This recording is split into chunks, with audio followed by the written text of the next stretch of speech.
Bonjour à toutes et à tous, bienvenue dans cette nouvelle édition du Minimag de la lettre de l'acheteur en partenariat avec placedelabourse.fr, le bimensuel dédié au monde agricole et aux matières premières agricoles. Au programme cette semaine, nous vous ferons d'abord un tour de l'actualité de ces 15 derniers jours, puis nous recevrons sur le plateau Bruno Giroux, CEO de Cap Industrie et président du syndicat national des fruits secs, puis nous serons en duplex avec Mathieu Driol, Mathieu qui, comme vous le savez, est analyste senior chez Debaiday et qui nous présentera ses comos du jour. Donc en ouverture de notre Minimag, il est donc temps d'aborder l'actualité via des articles puisés sur le site internet de lalettre-de-l'acheteur.com. Les producteurs de café du Vietnam, le plus grand producteur mondial de la variété Robusta, utilisée dans le café instantané et l'espresso, s'attendent à une récolte exceptionnelle cette saison. En effet, selon des estimations de Bloomberg, les agriculteurs des 5 provinces de la ceinture caféitière du pays s'attendent à récolter plus de 1,8 million de tonnes de grains, une augmentation par rapport aux 1,76 million de tonnes produites la saison précédente.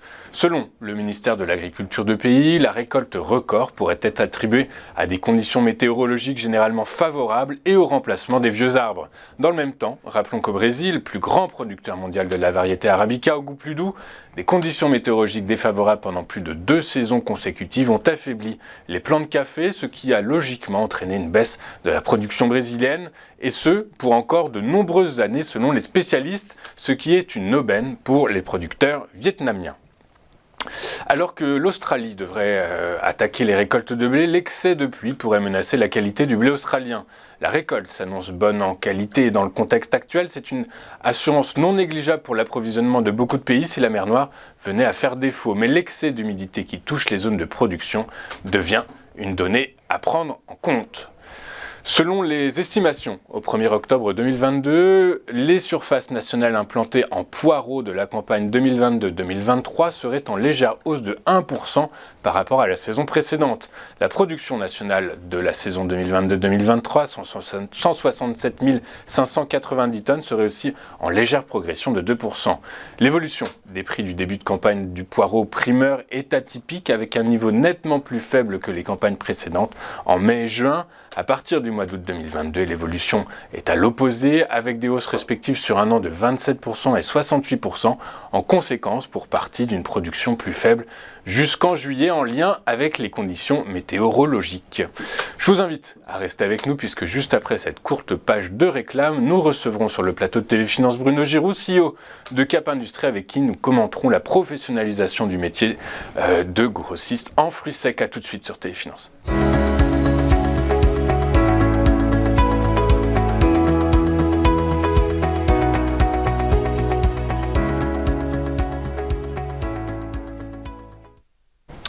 Nous sommes de retour dans cette nouvelle édition du Minimag, la lettre de l'acheteur en partenariat avec placedelabourse.fr et il est désormais temps de retrouver Bruno Giroux pour parler fruits secs et professionnalisation de la filière des négociants en fruits secs. Bonjour Bruno. Bonjour Jean-Louis. Bonjour, merci beaucoup. Antoine, pardon. Oui, c'est pas grave, je vous en prie. Bonjour Bruno, je rappelle que vous êtes CEO de Cap Industrie et président du syndicat national des fruits secs. Quelles sont les missions du syndicat national des fruits secs, Bruno ? Alors écoutez, tout d'abord, je voudrais présenter un petit peu ce marché de fruits secs qui a deux piliers. Le pilier, ce qu'on appelle du fruit sec de bouche, mais également un pilier qui s'est énormément développé depuis une vingtaine d'années, qui est le pilier de l'ingrédient, où on adresse des produits à l'industrie agroalimentaire qui va en les transformant, les intégrer à des produits finis qui sont destinés donc aux consommateurs. Le marché du fruit sec, c'est une évolution impressionnante puisque c'est un marché qui a doublé de volume en l'espace de 20 ans, en passant de 30 000 tonnes à peu près 60 000 tonnes sur le marché français, avec bien entendu une part importante de mouvements transfrontaliers à l'intérieur de la communauté européenne et à l'extérieur de la communauté. À la lumière de tout ça, on voit bien que d'abord une croissance d'intervenants, une croissance de volume, donc une présence accrue et donc une obligation de professionnaliser un petit peu nos travaux.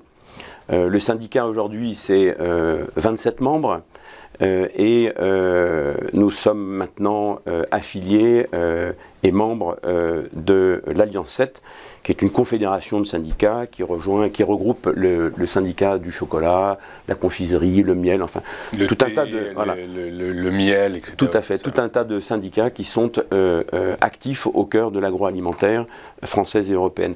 Donc les métiers du syndicat, bien entendu, syndicat professionnel, c'est d'informer nos membres, bien entendu, une veille réglementaire qui devient un travail quotidien, de plus en plus présent dans nos métiers et autour de nos savoir-faire. Bien entendu, la filière qualité est importante, donc nous avons un certain nombre de groupes de travaux autour de cette notion de la qualité.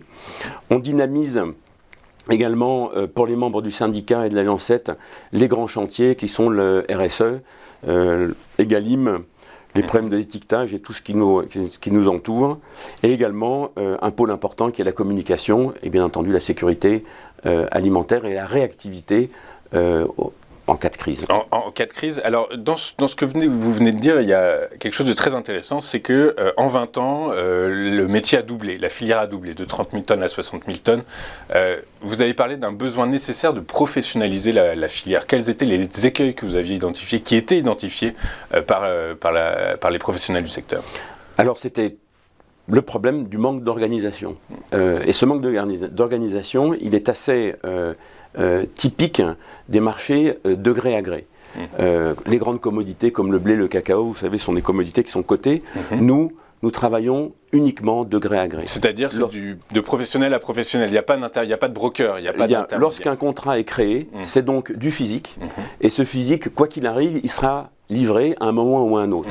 On ne va pas travailler sur du papier que vous allez pouvoir annuler à un moment ou à un autre par une annulation de contrat sur un marché à terme.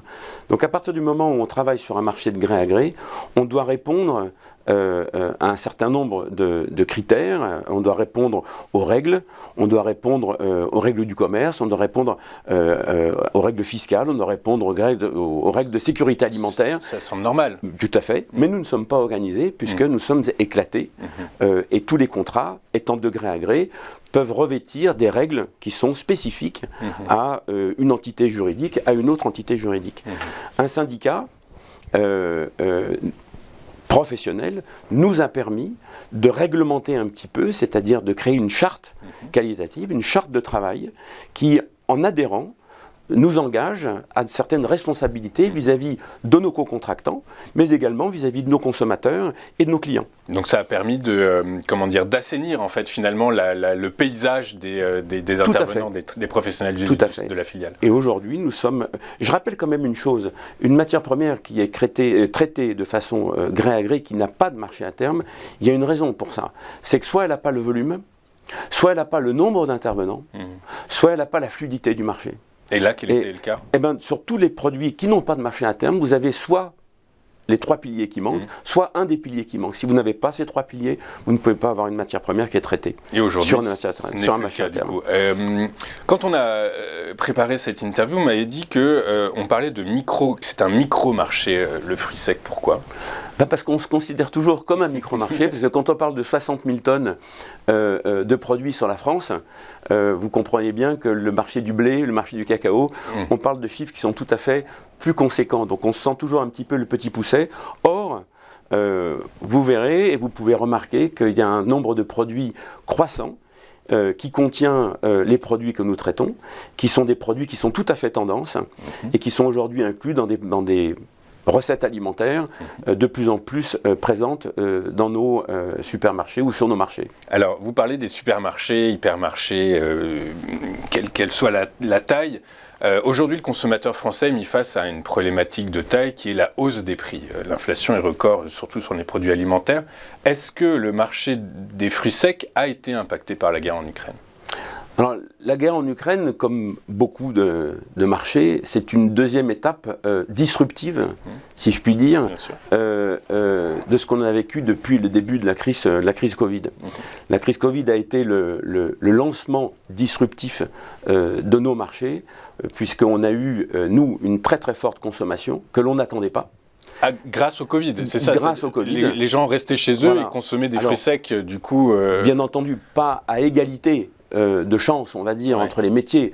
Je veux penser ici à la restauration au foyer qui a été excessivement touchée par le Covid, mais on doit aussi mettre en parallèle le marché du snacking qui, lui, a absolument explosé durant cette période qui a duré presque 2 ans. Donc, on s'est retrouvé dans une filière qui a eu un besoin immédiat de produits. Or, nous importons 90% de notre consommation. Et donc, lorsqu'on s'est retrouvé avec cette demande explosive, avec des problèmes de transport internationaux dont on a longuement parlé sur votre plateau, on n'a pas pu répondre à la demande. Donc, explosion des prix, avant même qu'on ait démarré cette période inflationniste au sein de la communauté européenne et même au niveau du monde. Donc, cette première période a été à peine absorbée, qu'on s'est retrouvé avec cette période inflationniste et la crise en Ukraine, qui a créé un deuxième pont disruptif, mais dans l'autre sens, c'est-à-dire que incertitude de consommation, réduction de stock de la part de la filière, et donc manque de demande auprès des pays d'origine et des fournisseurs.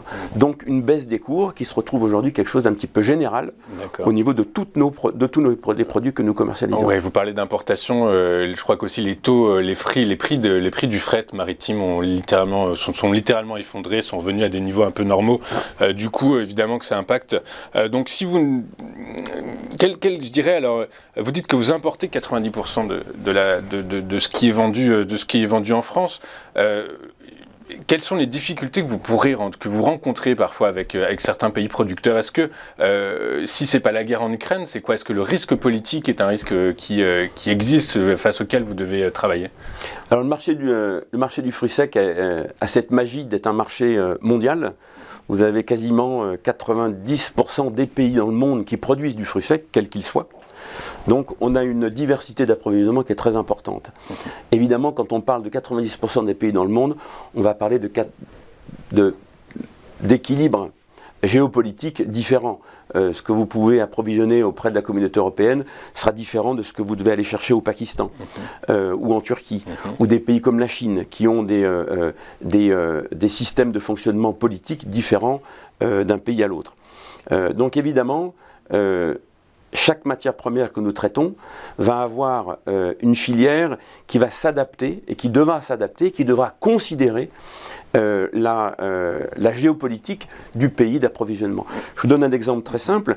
La Turquie, qui est le premier producteur mondial de la noisette, avec une production de 700 000 à 1 million de tonnes, représente 80% de la production mondiale. Vous comprenez bien que si on devait avoir une mainmise du gouvernement sur la production régionale de ces noisettes, on aura un impact direct sur le prix qui peut être à la hausse ou à la baisse.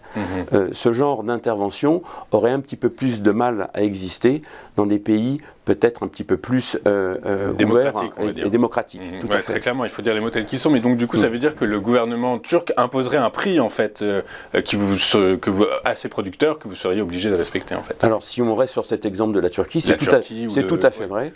Aujourd'hui, le président Erdogan donne un prix minimum aux planteurs sur la noisette, puisqu'il y a des élections qui auront lieu en Turquie à la fin mai.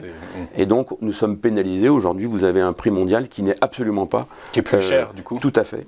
Qui est absolument manipulé par rapport à ce que ça devrait être si on considérait les équilibres habituels, c'est-à-dire l'offre et la demande. Et sont des fruits secs, du coup, ça se stocke, j'imagine. Est-ce qu'en prévision d'échéances électorales comme celle en Turquie, en prévision, la France ne pourrait pas stocker, ou le syndicat, la filière ne pourrait pas stocker et faire face à cette hausse de prix prévisible d'une certaine façon? Vous avez partiellement raison. Les fruits secs sont, comme les légumes secs, des produits semi-périssables.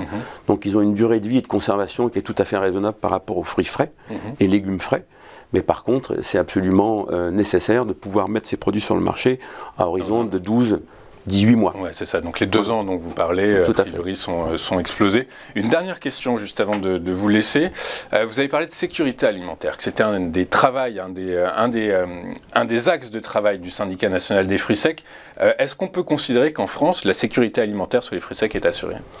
Alors nous sommes, la réglementation nous est imposée par la Commission à Bruxelles. Le syndicat est bien sûr affilié à la Froucom, qui est notre représentant à la commission. Nous avons une communication hebdomadaire avec la Froucom et nous avons une veille sanitaire qui est extrêmement active sur tous les fronts. L'agroalimentaire est confronté depuis une vingtaine d'années à des réglementations de plus en plus restrictives, particulièrement sur les pesticides et les mycotoxines. Et ça, ce sont des travaux que nous maintenons en vie. Nous sommes présents sur tous les fronts. Et ce qui compte avant tout, c'est de pouvoir ensemble avancer et de produire mieux, de produire plus sainement, mais de produire toujours avec des prix qui sont compétitifs. Donc l'adéquation, elle est difficile. Mais le métier, les pays producteurs ont fait des pas de géant. Et je dis toujours à mes enfants que ce qu'ils mangent aujourd'hui est bien plus sain que ce que nous avons mangé il y a 30 ou 40 ans. Et ce qui est assez rassurant, puisque l'espérance de vie ne cesse d'augmenter de toute façon, donc ça veut dire que vos enfants vivront jusqu'à 120 ans, 130 ans. Complètement, peut-être. Merci Monsieur Giroux d'avoir été avec nous ce matin. Bruno Giroux, CEO de Cap Industrie et président du syndicat national des fruits secs. On marque une pause et juste après, nous retrouverons Mathieu Driol et la commo du jour. À tout de suite sur Téléfinance.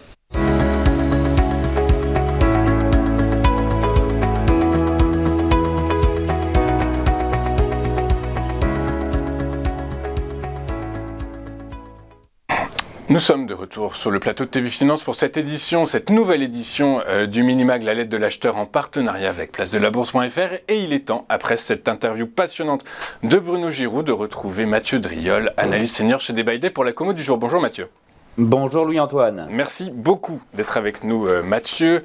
On va commencer votre intervention par le sucre qui, après une phase, je dirais, un peu d'attentisme, semble retrouver des velléités haussières, non ?